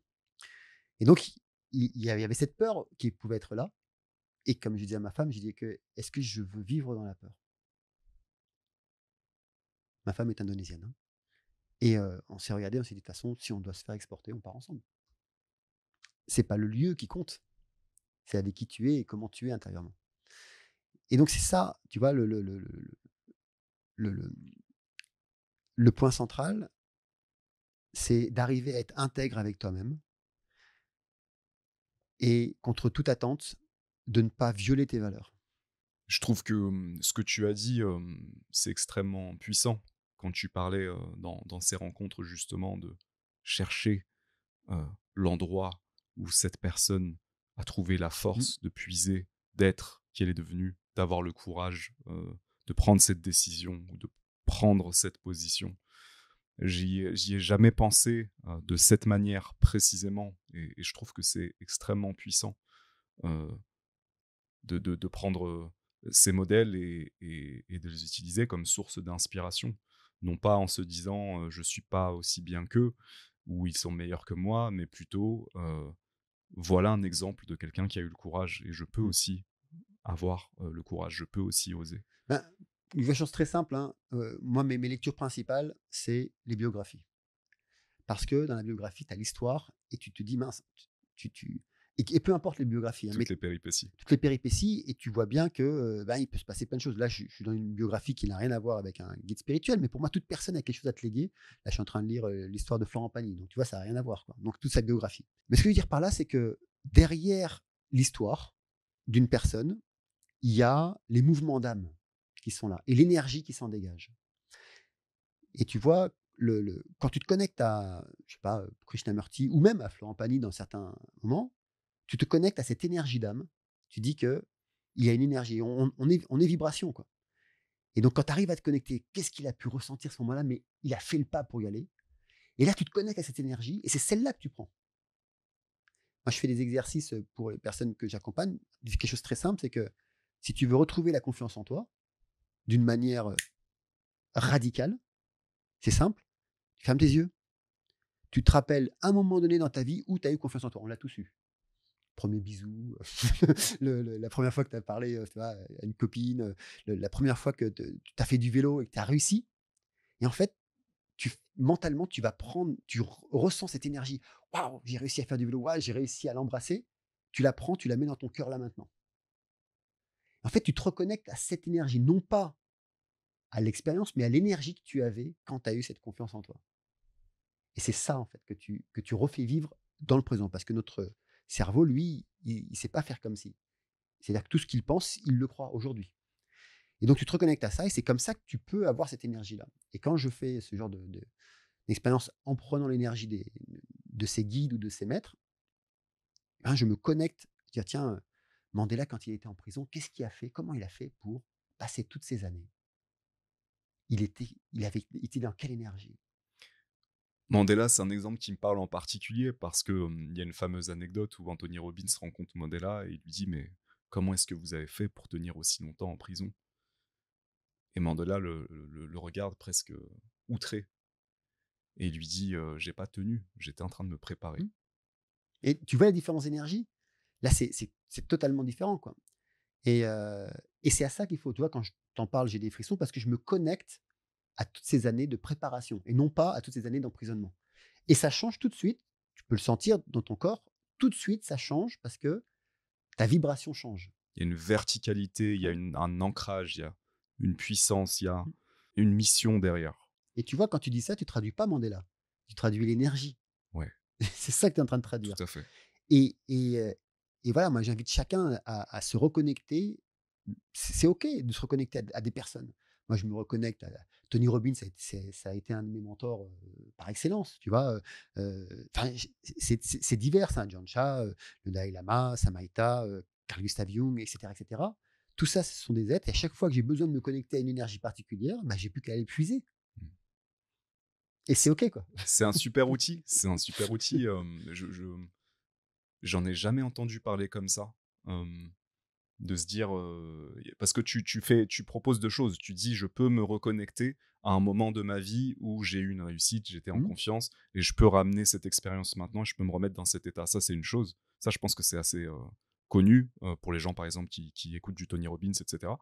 Par contre, le deuxième aspect où tu dis: «Oui, mais en fait, je peux faire ça avec, n'importe quelle personne, personnage historique, modèle, qui peut être une énergie, en fait, qui me nourrit moi aussi et je peux me connecter à cette vibration en quelque Mmh. sorte, puisque c'est ça. Si on part du postulat que tout n'est que vibration. C'est ça. Ouais. Mais sans le dire ouvertement, c'est comme ça que les grandes religions du monde se sont créées, parce que tu ne te reconnectes pas à la religion, tu te reconnectes à une énergie d'une personne. Et les chrétiens, ils se reconnectent à l'énergie de Jésus. Mais si tu enlèves, toute la religion qui a été construite et le système de contrôle aussi, hein, puisque la religion, c'est un système de contrôle. Alors je mets à dos les religieux, mais j'ai rien contre les religions, hein. Mais, il y a quand même un système de contrôle dans les religions. Si tu enlèves tout ça, donc les règles, les us, les coutumes, il faut faire ci, il faut faire ça, obligatoire, sinon tu vas pas aller au paradis ou tu vas aller en enfer ou tout ça. Tu enlèves tout ça et tu gardes juste l'énergie de Jésus. par exemple. C'est différent. Mmh. Là, tu es plus du tout dans la même logique, quoi. Mmh. Là, par exemple, si tu veux être compatissant, tu peux te connecter à l'énergie de Légume, même si tu es pas catholique. Si tu veux être en face de la réalité du moment présent, tu vas te connecter à l'énergie de Bouddha. Si tu veux être un rebelle juste, tu vas te connecter à l'énergie de Krishnamurti. Si tu veux rencontrer l'autre dans son inconscient, tu vas te connecter à l'énergie de Carl Gustav Jung. Enfin, c'est magique en fait. Et en fait, on se reconnecte à l'esprit qui est encore vivant. Et voilà. Ouais, Carl Gustav Jung m'a beaucoup influencé aussi. Pour moi, c'est vraiment le chaman occidental des temps modernes. Hem, il amène, le travail sur l'inconscient, il amène aussi le travail sur l'inconscient collectif. Mmh. Hem, Aujourd'hui, on parle d'égrégore, on parle de et ça aussi, c'est pour moi quelque chose de très intriguant, cette idée de dire qu'en fait, on peut être influencé par, une énergie de groupe, inconsciemment, tu vois? Hem Et je pense que ce qui est intéressant, aussi avec Carl Jung, et là on rentre dans une dimension, vraiment, presque ésotérique, c'est que, finalement c'était un chercheur de l'âme. Et plus je discute avec toi et plus je me rends compte que cette, dimension en fait elle infuse dans tout ce que tu fais. Mmh. Cette dimension, spirituelle et cette volonté, justement, d'exprimer, dans la matière. Je sais plus comment tu l'as formulé tout à l'heure, mais tu disais que justement ton travail c'est aussi de ramener dans la De matière, matérialiser la spiritualité. On voilà. fait descendre l'idée en fait dans la matière. Enfin, c'est ce que c'est le chemin que je prends, quoi. Pour moi, il y a la spiritualité n'existe que incarnée. Le reste, c'est du blabla et De la théorie. bref. Et puis c'est être perché sur les étoiles. Après tout, on est incarné, on a un corps, quoi. Mmh. Donc on n'a pas à devenir spirituel. On l'est. Après, est-ce qu'on va incarner cette spiritualité? C'est-à-dire qu'on va être intègre avec ce que l'on pense, avec nos idées. Et pour moi, il y a aucune dichotomie entre, faire du business et être spirituel. Il y a aucune dichotomie entre, faire du sport et être spirituel. C'est-à-dire que tout marche ensemble, en fait. Tu peux très bien, être un super homme d'affaires, avoir plein d'entreprises et être hautement éveillé. C'est pas incompatible. Alors parlons de ça pendant une seconde parce que, je sais que ça c'est un sujet sensible, le rapport à l'argent pour beaucoup de personnes, qui s'intéressent à la spiritualité ou qui essaient de vivre de manière consciente. Là, je sais que Mmh. c'est un donc parlons un petit peu de ça pendant quelques secondes. Comment tu vois les choses à ce niveau-là, pour le rapport à l'argent, par exemple? On va faire simple, on vit dans un monde marchand, OK? Donc ça veut dire que concrètement, rien à partir du moment où on est là, voilà, on est ici, à Bali, un studio. Pendant tout le temps où on est en train de parler, il y a des centaines et des centaines d'euros, de dollars qui se dépensent. L'usure de ça, les la lumière, qu'on utilise, enfin bref, on dépense de l'argent tout le temps.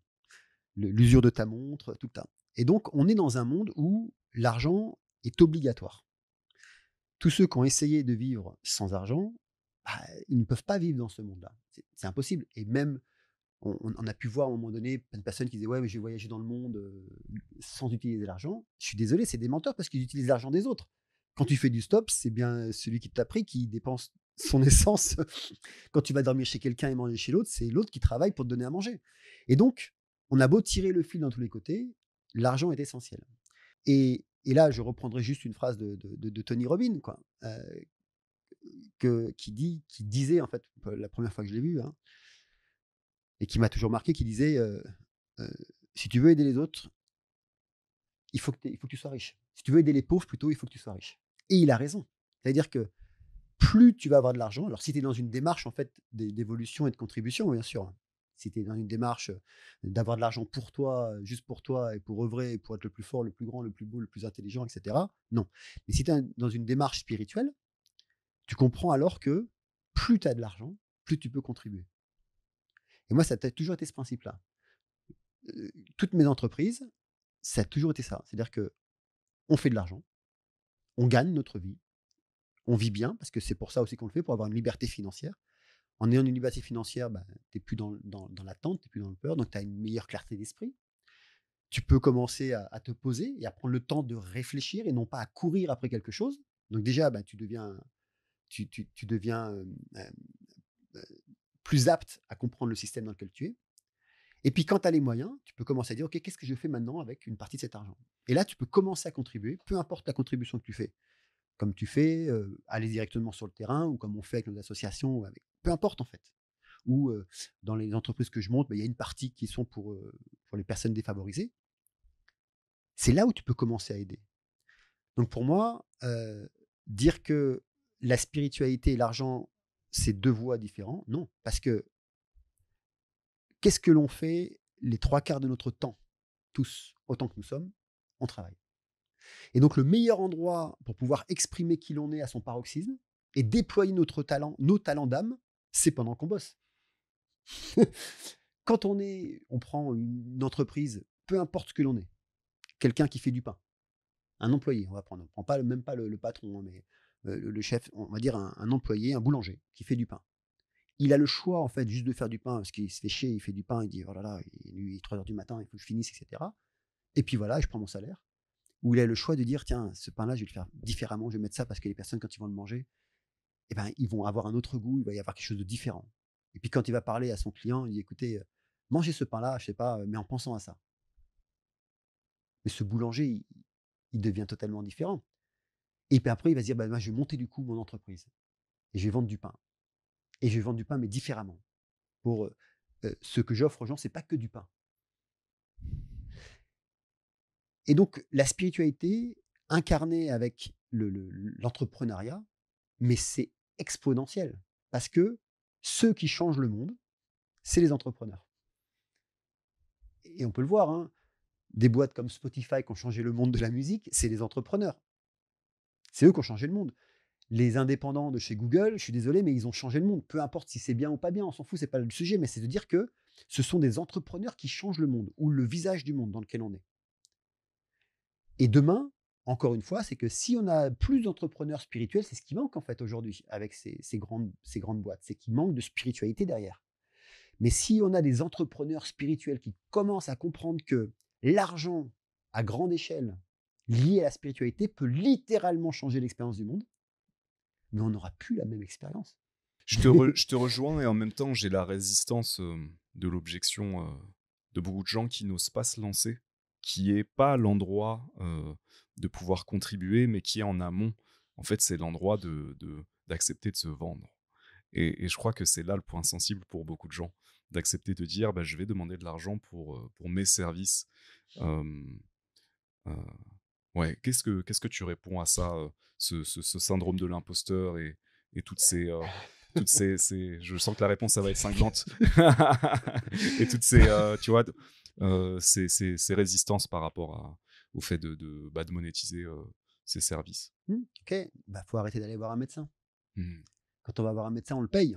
Mmh. On paye pourquoi? Pour, qu'on nous donne des médicaments pour être Ouais, soi-disant en bonne santé. ouais. Faut arrêter d'envoyer son enfant à l'école parce qu'on paye pour amener son enfant à l'école. Faut arrêter de regarder la télé parce qu'on paye pour regarder la télé. Faut arrêter de boire ton eau parce que tu payes pour boire ton eau. Faut arrêter de prendre une douche parce qu'on paye pour prendre une douche. Le principe est là, c'est-à-dire que les personnes qui n'osent pas se vendre, c'est pas le fait de se vendre parce que j'accompagne pour 80 ces personnes-là, des jeunes entrepreneurs. Et c'est clair que s'ils se vendaient et qu'ils avaient tout de suite énormément d'argent sur leur service, ils auraient plus peur de ne pas se vendre. Là, ils ont peur de ne pas se vendre, c'est pas par rapport à l'argent, c'est juste un problème de confiance en soi. Ou de se dire: «Ah, non mais pourquoi est-ce que moi je fais ça?» Mais c'est juste une image d'eux-mêmes. C'est une image mentale qu'ils ont créée, qui cristallise et qui mettent devant les yeux un voile, qui sont là. Mais par exemple, moi j'ai des personnes dans mon équipe qui avant avaient cette même pensée: «Je ne pourrais pas me vendre». Je dis: «OK, tiens, ça te dit de travailler avec moi?» «Ah, du coup ça change». C'est bah, OK, super, ouais, hop et ils font un test et ça fonctionne. Ils reçoivent une rémunération par qui? Par Solid mais Solid reçoit sa rémunération par qui? Par des clients, mais ça revient au même que s'ils se le faisaient directement. Donc c'est pas une question d'argent et là, ils sont contents et ils y vont, ils sont contents de gagner de l'argent. Donc c'est pas le rapport à l'argent, c'est le rapport à l'image que l'on a de soi. Mmh. Et donc la première chose à travailler, si c'est le cas, c'est de se dire: «OK, c'est quoi l'image de moi?» Et d'ailleurs, si je veux faire ça, c'est parce qu'au fond de moi, c'est quelle est l'intention de faire ce que je veux faire? Elle est où l'intention derrière? Ouais, très intéressant si je remets le contexte de cette conversation libère ton esprit, le le le le constat de la situation dans laquelle on se trouve Mmh. aujourd'hui, civilisationnellement, l'effondrement qui a déjà commencé, Mmh. l'effondrement progressif dont tu parles, la fin de quelque chose, l'opportunité, d'un changement de paradigme potentiellement violent, potentiellement difficile et tout le discours que tu portes qui est de dire en fait, individuellement: «Soyez audacieux, soyez courageux, tracez votre route, Mmh. écrivez votre histoire, créez votre liberté financière» parce que ça en fait partie en fait, on n'est pas du tout dans quelque chose d'utopique ou de Mmh. voilà, on est dans du concret, dans du pratico-pratique, dans du pragmatique. Qu'est-ce qui se passe, si tu vois, à quoi il ressemble ce monde de demain si suffisamment de personnes, osent, créent, lead, heu, à quoi ça ressemble dans le cas où ça fonctionne? J'en sais rien, mais si je reprends encore, on prend une entreprise. Ça va y avoir cette image. Quand par exemple j'ai monté Mine, pourquoi j'ai choisi de prendre que des freelances? Parce que c'est que des entrepreneurs et comme tu as que des entrepreneurs, tu as que des chefs d'entreprise. Donc ton entreprise, elle est gérée en totalité par plein de chefs d'entreprise. Et maintenant on remet ça à la grande échelle. Si on vit dans un monde géré par que des chefs d'entreprise, ça change tout parce que les prises de décision ne sont pas assujetties à une personne, mais c'est tout le monde en commun où on avance ensemble. Et que si à un moment donné, il y en a un, il y a, il y a, il y a un motto en fait dans les entreprises modernes, c'est que ce qui compte, c'est pas la personne, mais l'idée. Donc c'est toujours l'idée qui prime, la dernière idée, la meilleure idée qui doit primer plus que la personne. Ça change tout, hein. Dépasser les égos personnels. Mais ça change tout. Imagine, on fait un business ensemble, on s'associe avec une vingtaine de personnes. Voilà, on monte une entreprise, super. Tu as 90% des parts. Et à un moment donné, tu as celui-là qui a 1% qui donne une idée de génie, qui dit: «Écoute, c'est ça». Et toi, en fait, tu suis l'idée. Non pas parce que tu as 90% des parts, parce que c'est l'idée. Et ben, c'est ça qui manque dans notre système. C'est qu'aujourd'hui, les idées sont étouffées. On empêche les idées de grandir parce que c'est ce qui pourrait changer le monde. Et quand on voit que enfin, on l'a vu pendant le Covid, hein, dès qu'il y avait quelqu'un qui avait une pensée opposée à la pensée, à la doxa, quoi, hein, on est fermé. Et c'est normal. Quelque part, en même temps, je suis même pas surpris parce que ils protègent leur bien, Mmh. qui est la société qu'ils ont construit. Donc ils le protègent, quoi. Donc quelque part, c'est OK. Et le monde de demain, pour moi, c'est si on pouvait tous, tout simplement, reprendre ses droits et qu'on n'a pas besoin d'écouter Heu, enfin, un tel qui va nous dire: «Fais comme ci, pense comme ça, soigne-toi comme ça, mange comme ça, dors à telle heure, c'est pas plus de 8 heures». Enfin, voilà, tu manges 3 fois par jour et pas enfin, moi, il y a des jours où je mange 6 fois, 7 fois dans la journée, hein, et il y a des jours où je mange pas et je mange jamais la même chose. Bon, j'ai la chance, j'ai une femme qui est extraordinaire, quand elle me fait des repas, elle est capable de changer, un repas, à chaque fois pendant 6 mois sans qu'on mange 2 fois la même chose. Génial.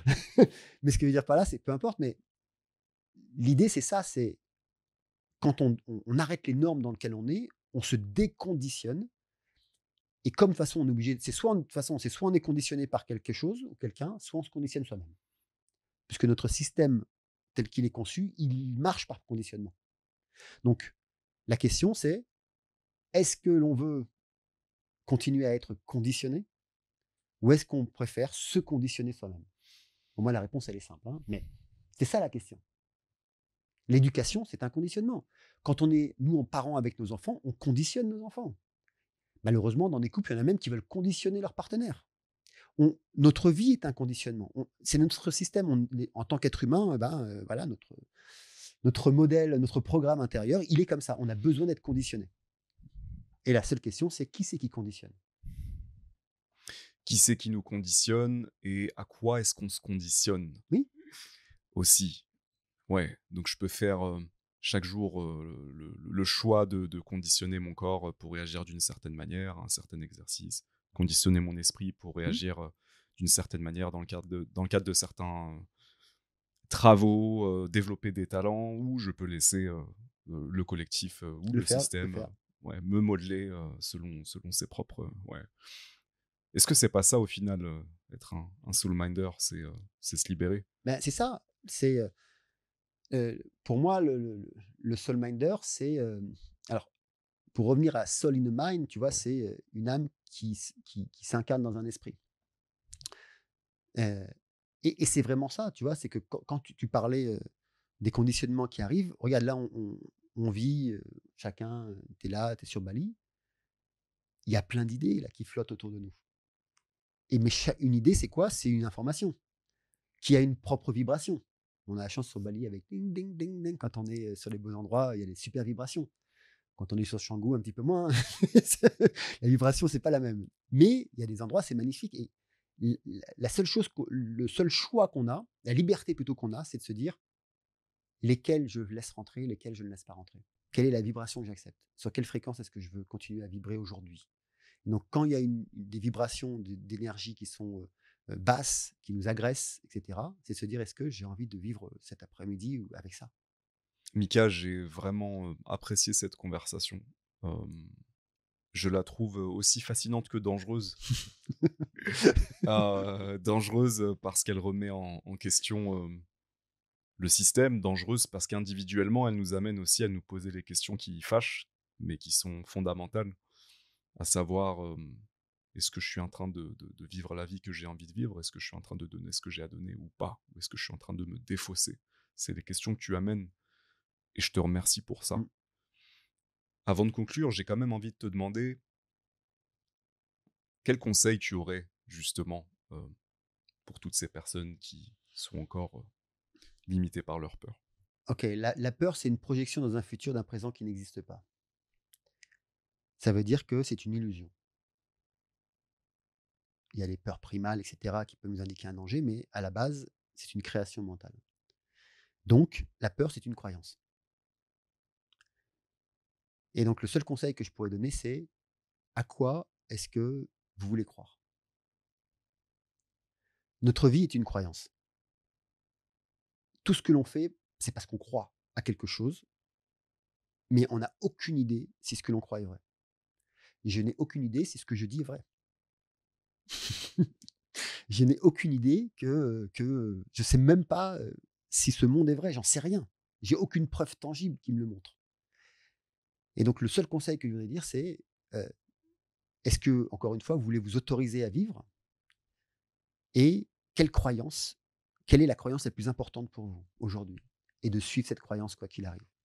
C'est très intéressant comme perspective et j'apprécie l'humilité que tu déposes à la fin quand tu dis: «Mais peut-être que je ne sais pas si c'est vrai ou pas».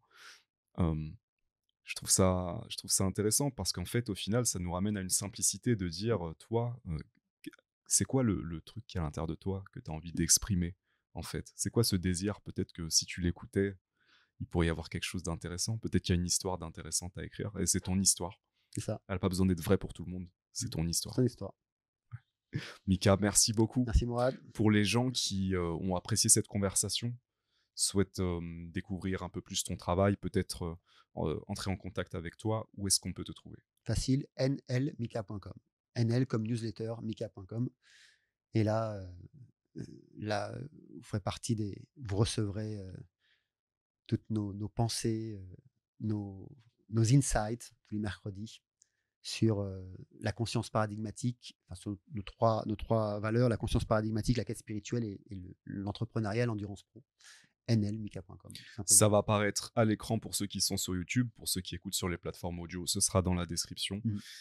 Mika, un énorme, énorme merci. Merci beaucoup en tout cas de m'avoir convié. C'était Vraiment très très nourrissant agréable. pour moi. Ouais, très agréable comme échange. Un tout dernier mot? Sampe Jumpalagi. À plus tard dans la vie. À plus tard dans la vie. Merci Mika, à très OK, bientôt. merci.